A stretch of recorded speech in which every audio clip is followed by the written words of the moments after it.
سب سے پہلے سب دوستوں کو السلام علیکم۔ دوستوں، پاکستان بمقابلہ ویسٹ انڈیز تیسرا ٹی20 میچ ختم ہونے کے بعد چوتھا ٹی20 میچ آج شروع ہونے والا ہے۔ آئیے اس ویڈیو کے اندر آپ دوستوں کو تمام تر ڈیٹیل بتانے والی ہیں کہ چوتھا ٹی20 میچ کا ٹائم ٹیبل تبدیل ہوا ہے یا نہیں ہوا، یہ میچ کب، کہاں اور کس ٹائم کھیلا جائے گا۔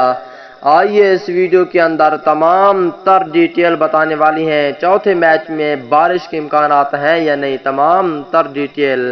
دوستو، اگر پاکستان کرکٹ ٹیم کے سچے اور پکے فینز ہیں تو اس ویڈیو کو لائک کریں، چینل کو سبسکرائب کریں، بیل آئیکن دبا کر آل پر لازمی کلک کر دینا ہے۔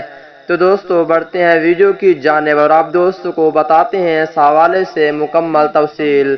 دوستو، پاکستان بمقابلہ ویسٹ انڈیز چوتھے ٹی20 میچ کے حوالے سے آپ دوستوں کو مکمل رپورٹ بتانے والی ہے۔ پاکستان بمقابلہ ویسٹ انڈیز چوتھا ٹی20 میچ میں بارش کے چانس بہت ہی زیادہ ہیں۔ خطرہ بھی ہو سکتا ہے کہ یہ میچ نہ کرایا جائے، لیکن اسی وقت پتہ چلے گا۔ یہ میچ 3 اگست کو کھیلا جائے گا پاکستانی وقت کے مطابق۔ یہ میچ رات کے 8 بجے شروع ہوگا۔